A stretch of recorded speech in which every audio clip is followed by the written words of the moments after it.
Now, thousands of people actually want to rent real estate. I'm an expert at tax defaulted property. These are used and abused properties. As many as 10,000 people every month want to know about rent. Why do they want to know about renting out property? One, because they want the revenue. Number two, they want someone else to pay for the property for them. Number three, they want to grow their portfolio. So there's lots of reasons to want to rent property. Why is the rental business a good one? Why is it a bad one? And I'm going to give you some insight that you probably are not ready for.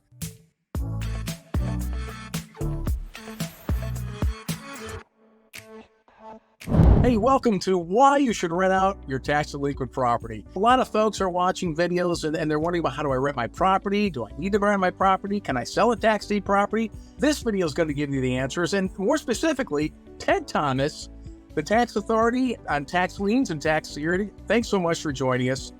So let's start with question number one.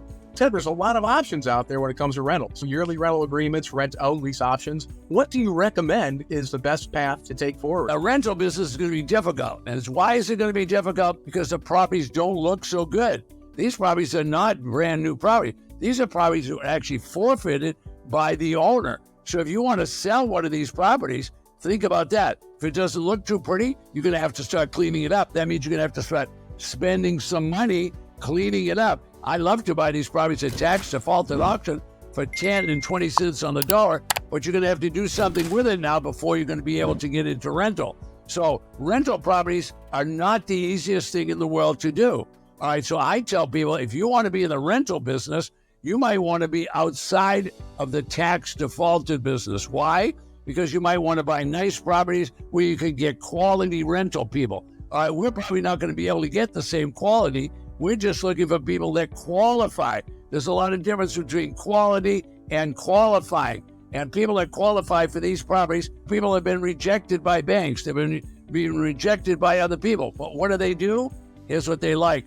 They can put a little elbow grease in, they can fix the property up. They can clean it up. They can do what they want and make it a little better. That's the kind of client you're going to look for. Somebody's going to go to rental route, Ted. How they need to attract some reliable tenants. How do you do that? What do you recommend they do to get them into a tax delinquent property? I take a whole different approach to it. If I'm going to be in the rental business, I'm going to try to get people rent to own. Now, if people want rent to own, some of those people can't even afford the down payment. So what are they going to do? You might have to accept payments, an installment sale, to get payments out of them so they can get in. And once they get in, you can give them lower rent if they'll paint the property and clean it up and do the necessary work for you. So I have to look for an altogether different client. Who is the different client? I'm looking for someone that can qualify to pay the rent, okay? Trying to find quality clients. I'm not doing precious condominiums down on the beach where it's all pristine and nice, but I would tell you, rent to own so that those people fix the property up and you don't have to do it. Would you recommend any special clauses in the rental agreement? I got to tell you, I'm not an attorney. I'm not a real estate broker. I'm not a financial advisor, so I don't give any recommendations on clauses in those. But I would tell you, before you get into this kind of business, you should get to know an attorney that can give you good advice, because some of those rental agreements can be 20 or 30 pages. Now, I know you can go on YouTube and go on the internet and print out 10,000 different rental agreements. How do you know if they're right? Well, there's a reason people spend 3 years in law school, because they got to learn how to read those darn things. I don't know how to do that. I'm just like you. I'm a guy that wants to buy the property. I want to buy it low. I want to get a nice little margin, and I want to sell it. I'm going to do an installment sale to get rid of it. One or the other. If I can't sell the property, I'm not buying it. Ted, I know you've also talked about sometimes after attending an auction, you get a quit claim deed. Now, could you explain to people what that is? And then the other question is, can you rent property that has a quit claim deed, or do you need a clear title? All right, folks, it's a quit claim deed. Quit, Q-U-I-T, means stop. Quit claim means stop, okay? Now, 99% of people don't know what a quit claim deed. Now, it is not the word quick, meaning fast. It's not quick. It's quit, meaning stop. Okay, so quit claim deed means something to you if you're a buyer. And that's what you're going to get from the county. You're going to get a quit claim deed. Now, it might say it's a treasurer's deed. Might say it's a sheriff's deed. It might say it's a county deed. You can have all kinds of name on it. But I'm going to tell you right now, experience has taught me a quit claim deed means the county is not giving you any warranty regarding the title. In other words, they're saying, we don't know if this title is good or bad. They're also telling you, we don't know if this property is in good condition or bad condition. People say to you, Ted, I'm buying on the internet. Look at this beautiful picture I have. Folks, it was a picture taken 5 years ago. What if there was a fire? What if there was a hurricane? What if there was a flood? What if any kind of natural disaster took place? How would you know unless you walked on that property? What's the best piece of advice you can give to somebody who's thinking about renting out their tax delinquent property? Anybody who wants to rent out a property, I'm not negative on rental, but I'm not excited about it either. So if I'm going to be in the tax defaulted business, which is what my specialty is, I know there's hundreds of people, there's thousands of people ask the question every month about rental. Folks, you've got to really think about who you're going to rent that property to. Now, if you're going to be in a tax defaulted business like I am, I'm buying used and abused property. All right, that's not going to rent instantaneously. It's going to have to be fixed up. It's going to have to be cleaned up. Definitely has to be cleaned up.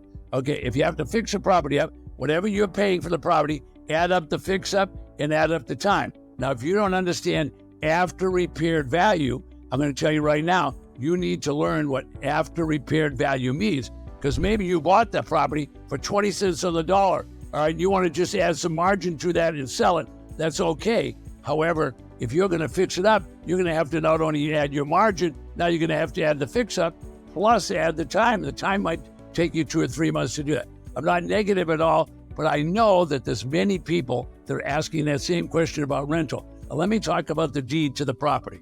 All right, when you buy from the county is going to issue a deed. It's called a tax deed. A tax deed simply means that they've repossessed the property, someone forfeited the property, now the county has it, they're going to sell the property to you on a tax delinquent sale. It's going to be called a tax deed, and that's how they transfer the property to you. If you get a quitclaim deed or any kind of deed that you get from the county will be a quitclaim deed. They're not taking any responsibility for condition. They're not taking any responsibility for defects in the title. Listen, if you're watching this video and you have any other questions for Ted, just leave them in the comments below. His research team is always looking through the comments. You will get an answer. And if you like this video, please give us a thumb up and consider subscribing to Ted's channel. One more thing though, Ted. One more thing. If somebody wants to find a piece of property and they're trying to find an auction, I know you have a good way you can help people do that. Okay, there's lots of ways to find property. Okay, the United States has over 3,000 counties. Every single one of the counties is authorized to sell tax defaulted property. Let's call them tax delinquent property, and they're going to sell it using a tax deed. All right, so all of those counties will have a website where they describe the properties and have a list of those. They'll also list those in the newspaper.